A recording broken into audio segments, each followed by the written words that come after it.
Hello, everyone, and welcome to the Switch Statement Podcast. It's a podcast for investigations into miscellaneous tech topics. This is episode 14 in our series on the art of game design by Jesse Schell. Hey, John. Hey, Matt. How you doing? I'm doing well. How are you? I'm doing okay. Thank you. So what is your estimate on when the singularity is going to happen? I'm going to go with 7 years. I'm going to be very bullish on the singularity. I mean, it's funny because I think I saw a spectrum where it's like the two axes are your opinions about like when it's going to happen and whether or not it's going to be a good thing, because I think you can have both of those. Those can vary independently. I think it's going to be a very good thing. Very good. So you think it's going to happen pretty soon, going to be a very good thing. Yeah, very, very optimistic. I think another interesting question is like, what's the latest you think it could possibly happen? Or when is the latest? Infinitely far in the future, right? Because like Russia starts nuking Ukraine and then the world just collapses. The world ends. Yeah. Do you think? What do you think about that? Like one question I would have is like, do you think there's a possibility that it's technologically unachievable? You know what I mean? No, I don't think like. So you think as long as, society remains stable or world civilization remains stable, like humanity will get to it? Yes, because I think it's an emergent property of a certain amount of complexity in a system, essentially, where once and I don't care what the underlying substrate is here, whether it's like neurons or whether it's nodes in some machine learning model, like it. I think that those kind of can represent each other in a way, and so it's all just abstractions, right? It's like quantum theory. Like maybe it's not actually describing what's exactly going on, but it's approximating it well enough that we can like predict the universe. That it's indistinguishable, right? Yeah, right. Like exactly. So, so obviously this episode is all about characters. Yeah. I was going to say this conversation is like a microcosm of our podcast because we're just like wasting time basically. Mm-hmm. Yeah, that's true. Not wasting time, spending time very valuably. Exactly. So, in a way, we were talking about simulating the world. Well, chapter 19, which is the first chapter. So actually, okay, before we get into the full episode of today, last week it was kind of about interest curves and stories and indirect control, and about how all of those things interrelate and how you as a game maker need to maybe use indirect control to make the world feel dynamic, but actually for there to be a fairly small amount of stuff that can actually happen. Right. And now we're kind of picking up where we left off with more like world building and, character development, stuff like that today. So just to make sure we're describing what the game plan is today. So chapter 19, he talks about worlds. So let's see, what is the name of this? I think. Oh, do we need to know the names of our chapters? Because I probably. It's funny because I always like write some very terse representation of the names. So chapter 19, I think it's useful to tie it back. He says stories and games take place in worlds. Yeah. And I read this title and I was like, okay, he's talking about the work of like defining this larger kind of canon, I guess, that this is taking place in. Right. The LOTR, yes, the Silmarillion. You got to write your Silmarillion. Right. And then you can write your Lord of the Rings. Yeah. So But this is not at all essentially what this chapter is about. He immediately goes into this idea of transmedia worlds, and the whole idea of this is like you should put your game everywhere. Like you should make your game, running on a console, but you should turn it into a TV show and a trading card game and a movie. And it just feels like it came completely out of left field. Wait a second. Not tie in. So wait, just a note for the listeners. Matt and I were tackling a lot of chapters, so we split the chapters up. I did not really read chapter 19, but this is like blowing my mind right now. Like chapter 19 was not about like establishing lore and like, creating the world. 0% about establishing lore. Like That's I almost think there was like an editor who, it was like the person who named the chapter and the person who wrote the chapter didn't talk at all, and the person who named the chapter like didn't read I don't know, they just took like a word like. It's a massive bait and switch, because I was actually really excited to talk about that topic, like world lores, and like, because something I've always found interesting about lore is just sometimes a story can feel so real without that much lore, but sometimes, like in a Game of Thrones situation or in a Lord of the Rings situation, typically fantasy stuff, the lore just adds so much, and it's just so deep and amazing. And like, yeah, right, yeah. But I wonder. I've always wondered why, like, and anyway, I guess we can't talk about this because it's not what the chapter is about. But there's such different ways of approaching lore. Like you can create a Western or something where you don't need to establish anything. Like just because you're in the genre, like you've already established this like deep, set of themes and like bleakness and whatever.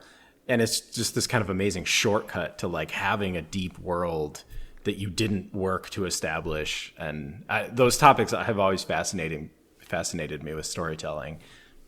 Yeah, like one of the things I will say is, he touches on the idea that like a really successful franchise should support the telling of many stories. You know what I mean? You could, if you lay this framework well, you could imagine, like telling a bunch of different stories that are people like Pokemon. Pokemon is kind of like the canonical example of a game that, it started as a video game, but then very quickly exploded into a trillion different formats. And now like Pikachu's a detective. Like we have live action Pokemon movies now. Wait, speaking of this, have you seen the new Mario trailer? Oh my God, no. I mean, maybe they figured it out. I mean, Mario for me is going to be that live action movie they made. Yeah, John Leguizamo. Yeah, yeah. Bob Hoskins, was that the other guy? That rings a bell. With the Koopa Troopas with like the tiny like lizard heads. Oh my God. Those sharpened teeth, like the tiny row of perfectly all uniform teeth. That film was like a fever dream, the definition of a fever dream. Yeah. But anyway, so I guess the long and short of it is I think we should spend no more time talking about worlds right now, just because, not that it's not a good topic to discuss, but through two lenses, I would say like it doesn't fit well with what we're talking about right now. Is like it's not really about storytelling. Yeah. And B, it feels like it's cart before the horse. It's like, no, we're still making game one. Like, yeah, maybe this is useful to have at the end of the art of game design, where it's like maybe it shouldn't be at the end. If anything, maybe it should be at the very beginning. Like maybe it should have been like chapter 1, where it's like, hey, like before you even think about your game at all, you should be considering like that. But it also feels how you're going to spin off your main character into a detective cartoon show. Well, this is what's hilarious is like it feels so like that's the problem you should solve once you made a successful game, right? Yeah. Like, but I don't know, and I didn't get this sense from him. But is he like wasn't sure if he was saying like, well, you need to make sure to think about this up front, because otherwise it might be hard to do, like, to back into that, I guess. So maybe that's the one takeaway.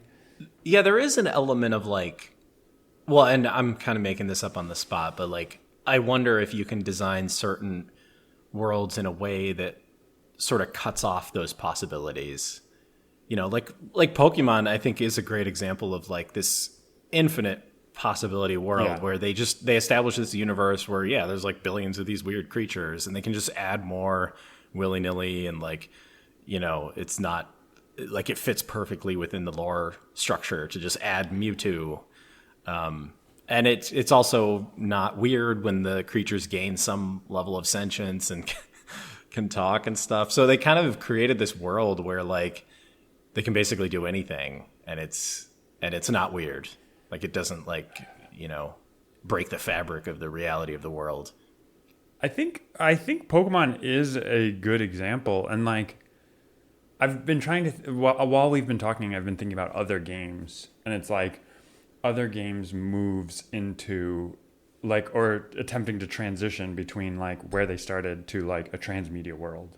Yeah. And I think Pokemon does feel like, and I don't know if this was intentional from the game designers, like we want to do something that could easily transition into a TV show, but it is this fantastic, there's enough plot in the game. Like there's not a ton of plot. Like there's obviously a story in Pokemon, but like it's also not overly constrained. Yeah. Like they do a really good job constructing a universe. This is kind of like one arc through it, but then it doesn't feel like overly specific. Like, yeah, no, the movie like I Am Legend or something. Like it feels like just it's one guy. Like this guy is the one guy in the world like that whose story is interesting in this universe or something. And like there's probably other stories you could tell, but it's like it feels like very hyper focused, and like it might be hard to branch out or something. I don't know. Yeah. But sorry, I love that example. That's one of my favorite books, the Richard Matheson I Am Legend book. And so I disliked the movie, but yeah, I love that you chose that example. Yeah, that was just like the first thing that came to mind. And I was trying to think of one where like you have a character. I guess it's hard because like, I mean, or maybe it's not hard. Maybe you can do this with any. Well, I'd contrast it with Mario right now, where I guess they cast Chris Pratt as Mario, and you know I was just scrolling through Reddit earlier, and apparently he like doesn't change his voice at all, like he doesn't do the high pitched Mario voice, and the fan base is just in an uproar, and I think it might be a situation where there's just a certain conception of Mario, and I have always been impressed with how wild like the Mario games can go on certain axes. Like the platforming, for instance, like, you know, if as you look where Super Mario evolved into Mario 64, where the platforming just changed infinitely, that wasn't jarring at all. Yeah. Because the Mario universe allows for that. You know, Mario is this insane acrobat, like whatever. He's a plumber that can, you know, basically do Alex Honnold level acrobatics. But at the same time, like it's not flexible in other axes. Like Mario has to be this like kind of like taciturn, high pitched, like I don't know, like what is his personality like? He has a pretty well. First off, it has to have Mario in it. Yeah, right. Which like if we are comparing it to Pokemon, like who cares about Ash? Like Pikachu should probably no one gives a fuck about. No one gives a fuck about Ash. I thought you were apologizing for saying fuck, but then you just like said it again. No, because we say fuck on our podcast. Do we? I don't know. I guess we just did. Anyway, no one gives a fuck about Ash. No one cares about Ash. There you go. We have the clean cut edition. So we'll release 2 versions. But you know, even Pikachu, I'm sure. I don't think they ever would, but it wouldn't be like some betrayal to the fan base to not have Pikachu in a Pokemon game. Not the least of which is because like the people who would care most about Pikachu are probably the people who know the least about Pokemon. You know what I mean? It's like Right. it's like Yeah, Pikachu is famous to people who don't really care, but like if you're in the game, there's more interesting Pokemon for you to get excited about. I want to see the Ballad of Geodude. That's what I'm here Oh for. my god. Yes, they should have.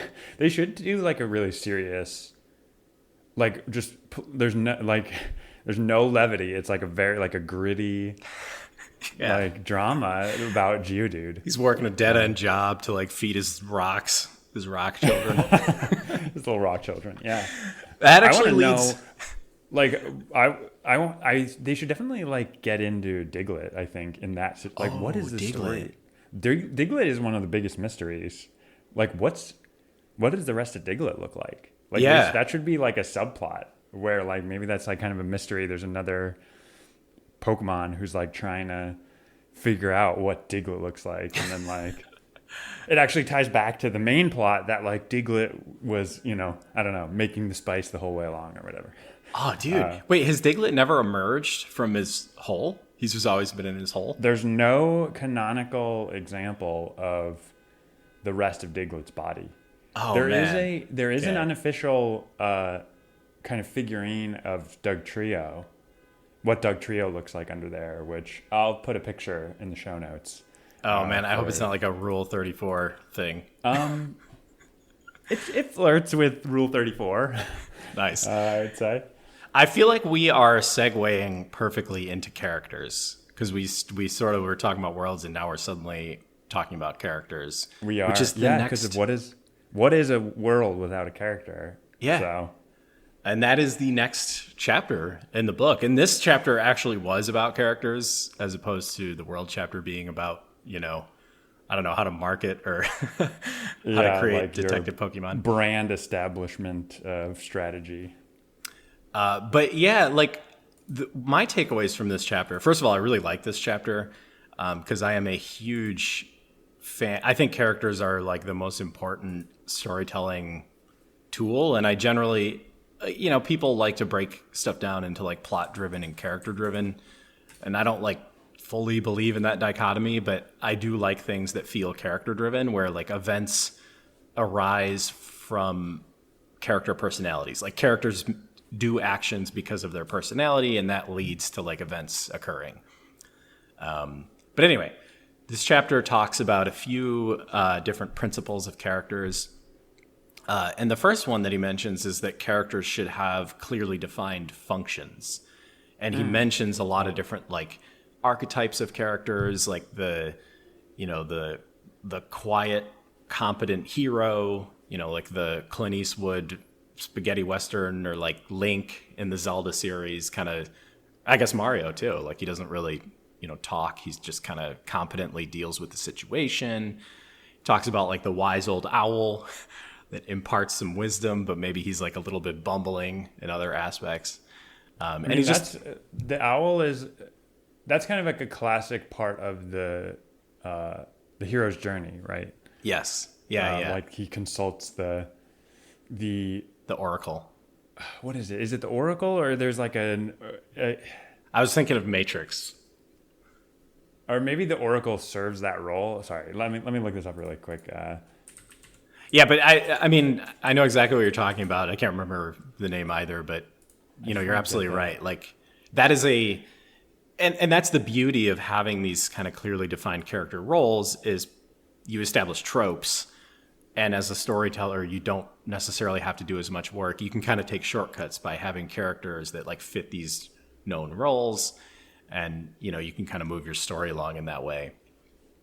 Yes, a supernatural mentor. That's the idea. The Yoda. Yeah, the Yoda. I mean, like, yeah, absolutely. But so is the owl like the supernatural mentor? I I guess cannot. that's like Merlin, right? Like, Yeah.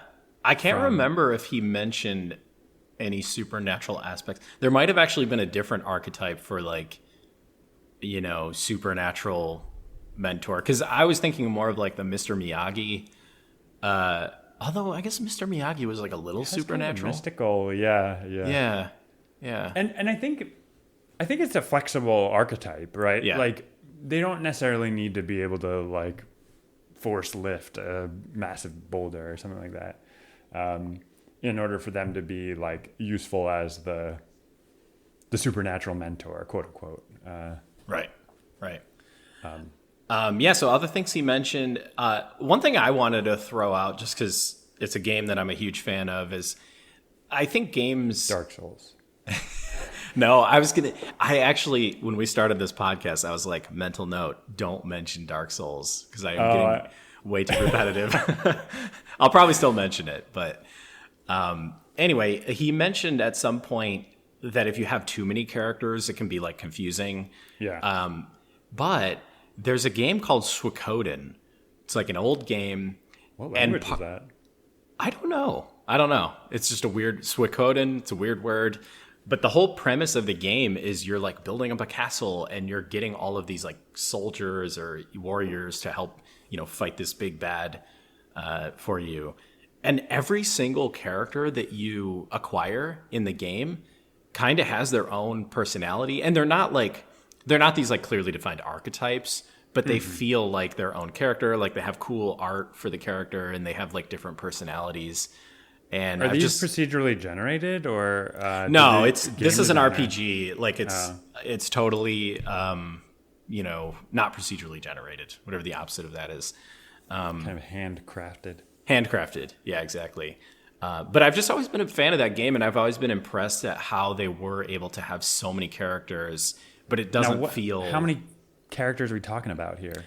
I think the most people you could get for your castle was 120. Maybe 121 because there was like some special guy or something. Yeah. But yeah, and yeah, it was very cool. And it was a JRPG, so you'd go out into the world and you'd choose like the 5 people that would accompany you, and each one had different abilities, and it's pretty cool. Okay, that's interesting. So that almost feels like a kind of like a Pokemon, where you basically have to collect these. Each one has its own little thing and it's probably a lot subtler than Pokemon, where it's like instead of these being like a fire lizard, it's like a guy with, I don't know, a daughter back home or something like. Yeah. No, you're absolutely right. Like it very much had a Pokemon vibe. There was even like a catch 'em all aspect because you had to like convince these people to join you. And I like literally never thought of that, but it's very similar to Pokemon, which is interesting. Anyway, he also mentioned this other very cool, very hard to pronounce concept, the lens of interpersonal circumplex, which is basically a way of graphing characters on this Cartesian plane, or a plot, I guess, where one axis is hostile and friendly. Okay. And the other axis is dominant and submissive. Okay. And I think I can't remember what his point was because I didn't write very good notes, but I think that if your characters are kind of spread across this plane, then you probably have like a better, you have more possibilities for your story, where if you have a character that's like dominant and hostile, like Darth Vader or whatever, then he can do certain things. He can move the story in a certain way. This is almost, I'm looking at this, and he has kind of like a simplified version that it sounds like you're describing, but there's more like, there's kind of like a polar coordinate system version of this, which is very cool. And and this is one of those impressive things where someone takes like 100 different words and like figures some taxonomy of them and how they relate to one another. And it's very impressive. Because I guess, yeah, because the polar aspect of it is like how intense it is for any one of these things. And like, there's kind of like these mild versions where they say, okay, on this inner ring, it says like, oh, you're receptive, or you're self-respecting, or self-composed. Yeah. But then like when you're on like a dominant, like when you're far in the dominant direction, it's like egotistical, that's like kind of, you're like super, extreme on that, in that dimension. So it's very cool. And I feel like it's a useful guide to, yeah. It's like, you could almost start by being like, okay, if I want this band of characters, like I'll be like, all right, boom, boom, boom, like place random dots. And it's like, okay, well, this is going to be kind of their defining like way they are, and then like then I'll be actually have this underlying truth to kind of tie me back when I'm thinking about how they might react in a situation. Yeah, I love that you put it that way because I think something that's so important in stories is characters just staying true to themselves, to use the cheesy, like way of describing that. But whenever a character does something that's like out of character, it's just very jarring, and it very much like breaks whatever story you're trying to create. And I think that's part of why this exercise is so valuable, because if you know where your character is on some of these axes, then you can kind of use it as a touchstone to like, oh, I'm writing a new scene. My character would never do that because he's not dominant. Yeah. He's submissive, so he wouldn't like slap the guy in the face or whatever. Yeah, So, which can be really annoying. It's like you need the plot to go in a particular direction. Yeah. I'm never, this character isn't going to get me there. So I need to maybe like back this up a couple of steps. And but like that's why good storytelling is difficult. right. Yeah, and this is why I prefer more character-driven stuff, because you can still get to very interesting places in your story, but you have to like, you have to use the characters, and the characters have to stay true to themselves. So you have to, do some somersaults in order to get to certain places in your story. I think Game of Thrones is like a really good example of a series that has like amazing characters that I think the characters really stay true to themselves, even when they do like really batshit crazy stuff. Yeah. Yeah. But it feels real. It's like, yes, that character would do that. Like, I am incredibly surprised by that character's action, but they would do that. Yeah. And I've always found that to be, that's something that impresses me about Game of Thrones, is he's created this network of characters that's epic, but they all feel like a real person, and their actions, reflect that. They reflect this like personality and, their upbringing in Old Town, where they were religious because it's Old Town, it's the old city or whatever. I've always found But that. this is why Game of Thrones is never going to be done. Yeah. Because he's painted himself into some corner that he can never, like, he needs it to get somewhere. Yeah. And if only there's no way Jorah to do Mormont it. was submissive, I could write this scene. Exactly. All But right. yeah. Was there anything else you wanted to say about character? Well, I wrote these tips down. He has these tips at the end of the chapter. Unfortunately, I don't remember what they mean. So maybe it looked like you had the book. I do by have the your book side. here, so I might be able to.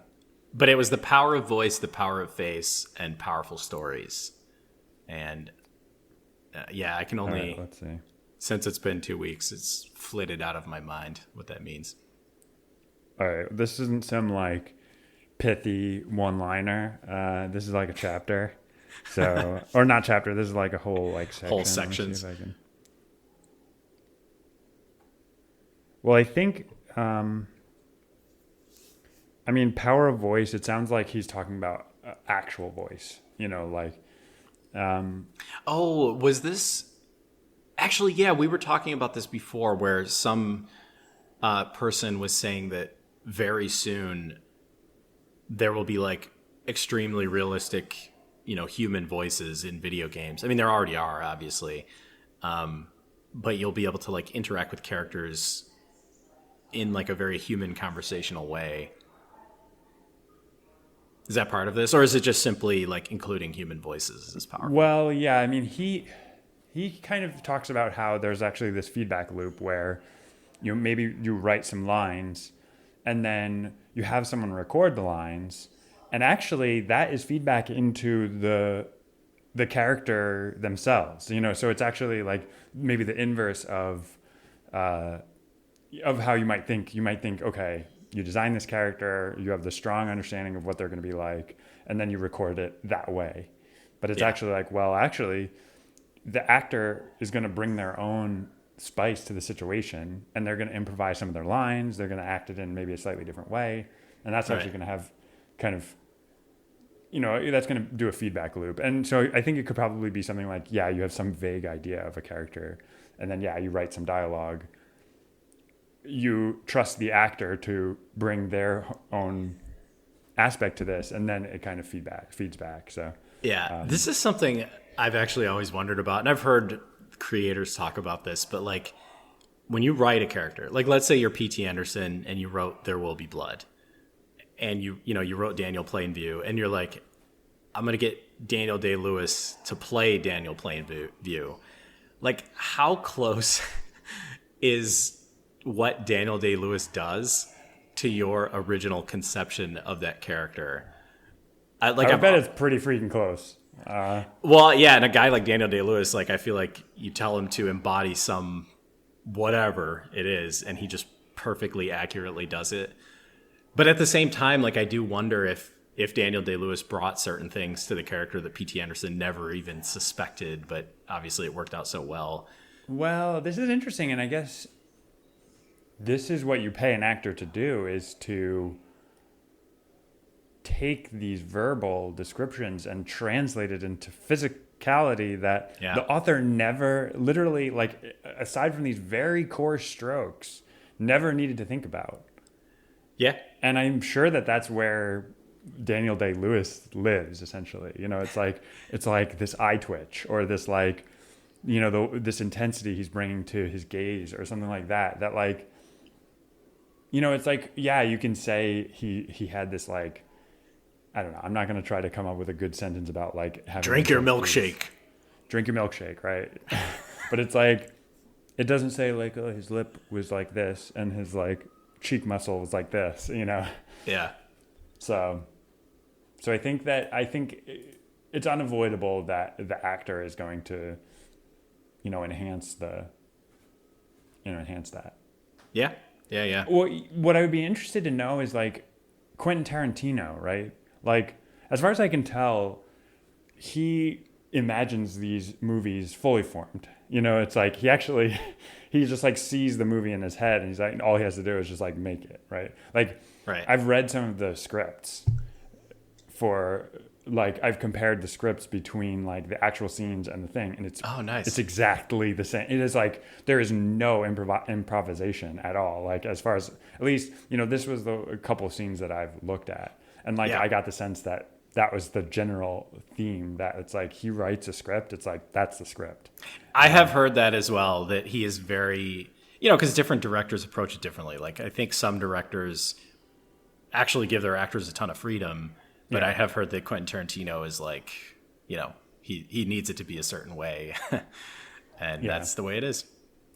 Yeah. But, and then, so you talked about the face. That's literally, like, again, he's speaking very literally in these things, where it's like things with faces have a more emotionally charged response than things without, you know? So, yeah. And that can work in both directions. He has this picture of, like, a doom monster who it looks like a human body, but without a head, and a big face in, like, the middle of its chest. And then, like, nice. Again, it's like that's a visceral thing, because, like, you're responding to the face, but it's all wrong. So it's like you kind of, like, it takes your familiarity and kind of flips it on its head. It's like Kuato from Total Recall. I don't remember Kuato. Oh yeah. Okay. I don't want to spoil anything, but there's an amazing character in Total Recall. I actually have seen Total Recall before, but ironically, I do not remember it. Oh, okay. Yeah, he's you know how there was, like, the Resistance in Total Recall, and Arnold Schwarzenegger is trying to meet, like, the leader of the Resistance, and okay, yeah, go for it. Well, he like finally meets the leader of the Resistance, and it's like a little tiny dude that's, like, in some other guy's stomach. Oh, yes. Yeah. I also always love, like, Philip K. Dick's names for all of these things are never, it's like always completely some very arcane sentence, you know. It's like, I forget what this became, but there was that thing, do androids dream of electric sheep, or something like that. And then it was like Blade Runner, Minority Report, or something like that. the name for Total Recall was "We Can Remember That for You Wholesale." It Oh, was like that's just right. such an awkward, like, and like you I can love that understand what he's title, though. doing. Like, It's a good title. It's like it's very so thought evocative. provoking, but it's like you can just see how some movie executive was like, dude, people are gonna stop reading that 3 words in. Like, that can't be the title for this thing. I think Total Recall is probably. I've actually never read the book. I've read a lot of Philip K. Dick, but never read that one. I think Total Recall is probably a very good example of like a brilliant book made into a brilliant film, but they're just so utterly different. This is just my like guess. Well, that's like iRobot. Like, I really enjoyed the movie iRobot, and I think maybe Asimov purists are like, this is not what it's like at all. But it's like, I don't know, like, it bears like zero resemblance. Have you read iRobot? I've read iRobot. I've never. Have I seen that movie? Was that with Will Smith? Will Smith, yeah. Okay, I had to have seen that, but I don't remember it at all. But even the structure was completely different because it was these series of like or these what is they were just a series of short stories, each of one which is like bringing up some thought-provoking aspect of like when robots are on the order of as intelligent as humans. Yeah, And that's just like not how iRobot was at all. So. yeah. Wasn't it like an action film, like Will Yeah, Smith it was against the mostly robots? an action film, but like it still raised some of those points, and maybe like a slightly it was probably sanded down of a lot of its like the interestingness, but Yeah. interestingness, God, that's not definitely not a word. Like Sounded good to me. it was sanded down of maybe some of its novelty. Like I remember there was one story, I believe this was iRobot. There was this kind of psychological concept where the robot there were men on a ship and or like men and women on a ship, and there was a robot on the ship whose like responsibility was to, I don't know, do something.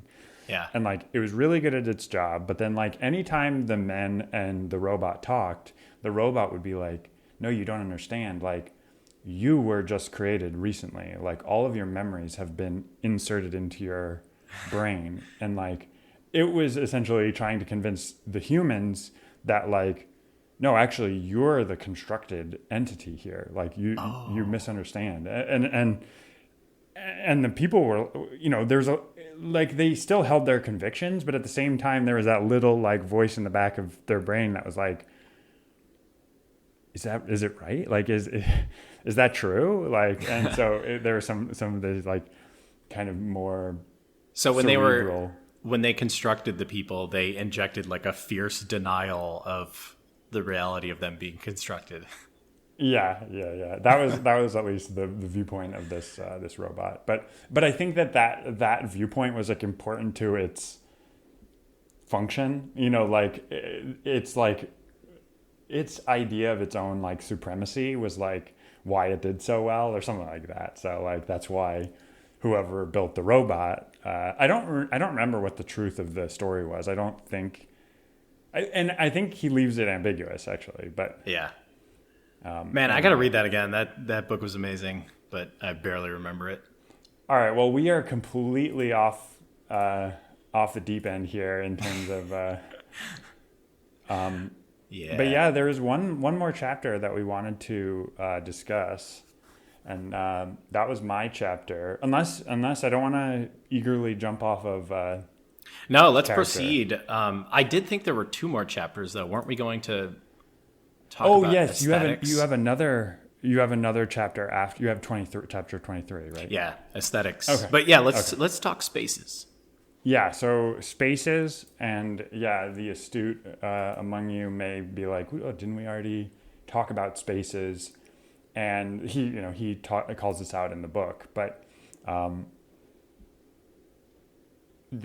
so a previous chapter we discussed talked about spaces more like mechanically, where it's like this is logically how the characters in your game or the pieces in your game move from space to space, right? Whereas this chapter was much more like basically taking an architectural look at the, the environment, and it, yeah, like just how it's really important to get things like the scale right, because people have this intuitive sense of how big things should be, but like if things aren't the right scale relative to one another, like even something like a doorway is just gonna feel weird. Like there's a fairly constrained set of proportions that a doorway is, but if it's like too thick or too wide relative to like those ceilings or what have you, like people are just gonna feel like there's gonna be this uncanny valley. Oh, totally. Yeah. Go for it. I have realized this because like I've tried to make like 3D models and put them in a video game or whatever, and you realize quickly that like unless your door is within these constraints that you're talking about, like it's just going to feel completely bizarre, which could be, I don't know, maybe that's like a thing that you could use to your advantage, but it's it's something that you don't necessarily like think about when you're creating just a door in Blender, but once you put it in your game, you're like, oh yeah, I need to fix the dimensions. Another thing that he goes into in this chapter is like it kind of dovetails with our conversation about story, where it's you need to make this decision: can people go anywhere at any time in your game, or is this more like, okay, you're basically on a rail and there's just these series of nice places that they can go to, but they don't really have any control aside from these fairly constrained spaces about how they move from like one area to the next. Right. And yeah, I mean, I think that's a crucial, I think a crucial decision you need to make up front, because that's going to affect so much of how you design everything. Because this is the crazy thing. Like if you're building an MMO, you need to be like, nope, anyone can kind of move anywhere, like in any direction, right, at any time. Yeah, go for it. Well, I was gonna bring that back to collusion, where the way that I've seen people create boundaries in a world like that is by like having a really hard part of the game or something, which it feels to me actually like a form of collusion, where it's like, oh, the enemies there are super difficult, therefore I'm gonna like, I feel like I have the freedom of choice to go there, but in actuality I don't, because the enemies are like insane. Yeah. So it's one way of controlling that. Another thing that he brings up is this book that sounded very interesting, and I think potentially should be a contender in our next book that we read. There's two books. There's an author called Christopher Alexander, and he has a book called The Timeless Way of Building, and then another one called A Pattern Language, which both of those are very, like, I don't know, they just feel like, at least The Timeless Way of Building just feels like this, like almost,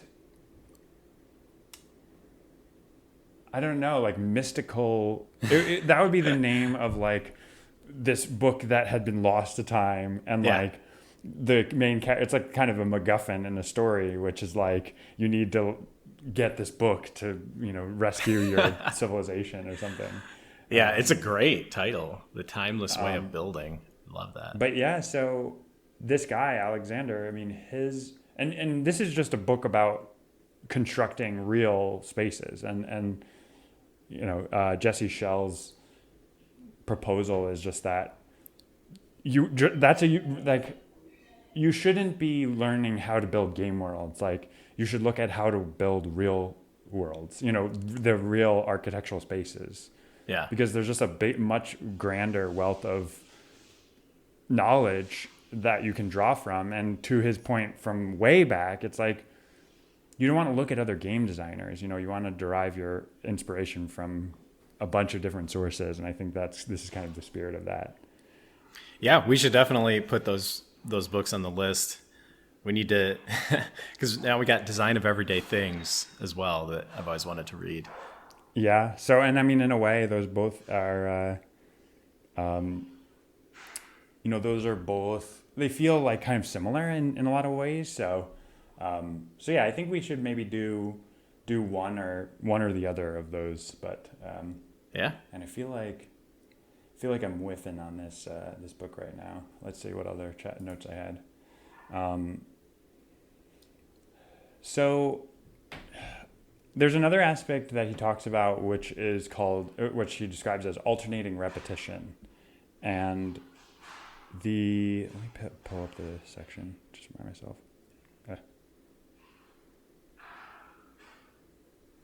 Alternating repetition. I like that phrase. Yeah, because I do feel like when you're making a game, you have to be a little repetitive in your assets. Well, right. So the way that this manifests is like, you can see a pattern like Mario, right? It's like you have these, you have one of these levels, and each level is different, but it still kind of follows these same patterns, right? It's like, and there's some like these anchors where it's like there's the level end flag or like what have you. And so, or he talks about the fact that you have a pattern, which is like you have a level and then you have a boss. You have a level and then you have a boss. And these kind of patterns are like very pleasing to players. And so, you need to strike this balance between like novelty and similarity. Yeah. And that is something that has always like, because I think it can be easy to slip into a situation where things are too different from like across your levels or something like that, and people are just get bewildered or confused, and it just feels disjointed. So I do wonder about like if there's a strategy for like how much similarity is enough, Yeah. Yeah. Okay. All right. I feel like Should we move on to aesthetics? yeah, let me just see if there's anything else.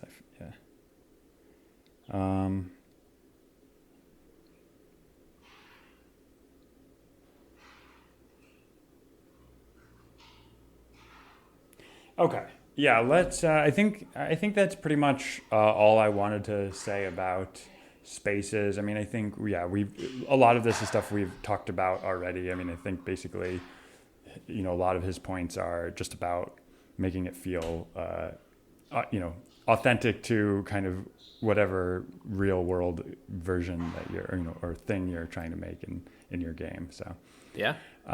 but yeah, let's so what was the last chapter we wanted to talk about this week? So aesthetics was chapter 23. We skipped chapter 22 because it was weird and didn't relate to the material. But there was 3 main notes I wrote in aesthetics, and I feel like we're kind of running short on time, so I'm going to go quickly here. But the first note, which is so true, and I've experienced this before, is it's a mistake to not get artists involved early, especially if you're making something like a video game. Like understanding the interplay between how your game is going to eventually look and how the mechanics are designed, like those are not separate things. They have often have relations with one another, and it's just if you don't get an artist involved early, or if your assets aren't growing up with your game, then you're going to have major problems. Another one that I have seen impact projects negatively in the past is not being able to produce sketches that are useful. He mentions this whole, everything in creating a piece of software is launch and iterate. You create a feature, it's probably not the most fully formed, feature. In fact, even when you launch, like not all your features are like fully formed. You're probably there's probably still rough edges here and there. But just like you do that in your code, you need to be able to do that in sketches. And a skill that you learn as an engineer when you're coding is to create something that might not fulfill all of the requirements, but it's like a very close approximation and is flexible enough to kind of grow into the eventual needs of the final product. And I think artists need to also learn that skill where if they're producing a sketch, it's something that is useful in the the current iteration of the game.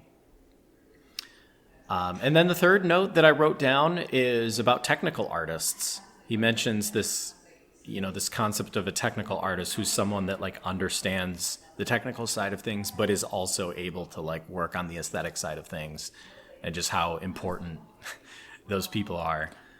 Yeah. I mean, getting back to that earlier point, I think, we've made a series of different games, and art has always been a weak point of our team, essentially. Yeah. So I think it's always been a little bit difficult for us to have assets that are truly cohesive, because We're using stock photography and stuff. We're just beholden to these stock assets, and it's like, yeah, we can maybe make a couple of very basic tweaks, but we did work with an artist to get some of these more specific assets, but I don't know. I don't know, like, is the resolution to this, and you talked about technical artists, like, is the resolution just to try to grow our team to include an artist, or? I think so. Like, I really do think if you're trying to do art-related projects, like a video game is very much a visual project, you need a visual person on your team. I think it's really hard to scale without a strong, like, visual contributor.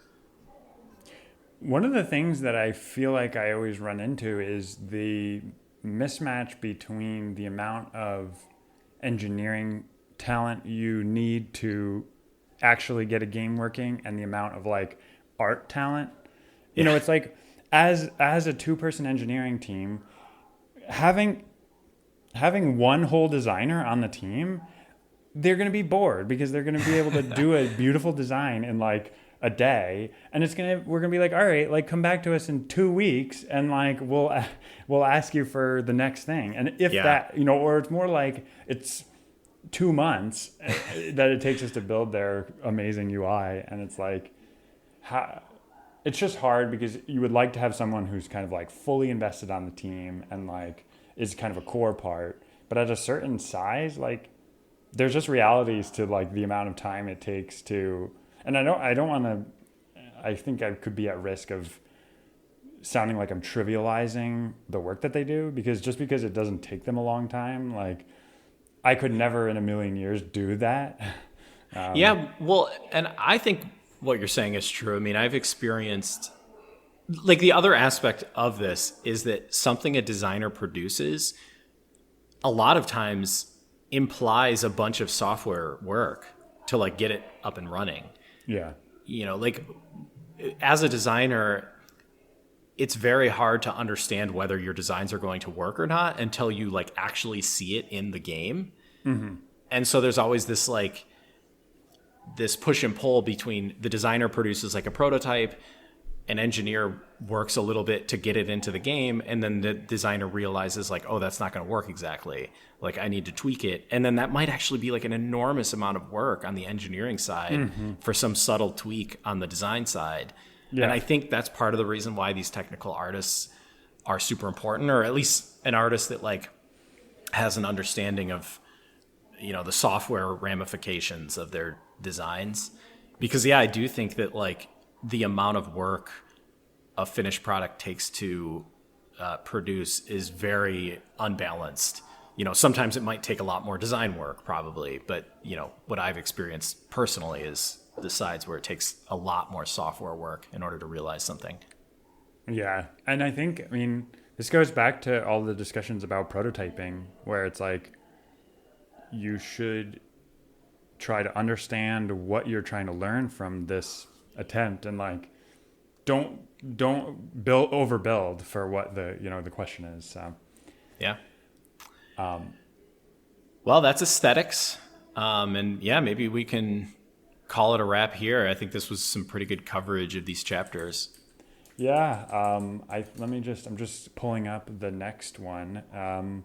So actually the next one is in theory the last one. And so we'll see, the idea is for us to cover it all in one episode, but as Best per, laid plans.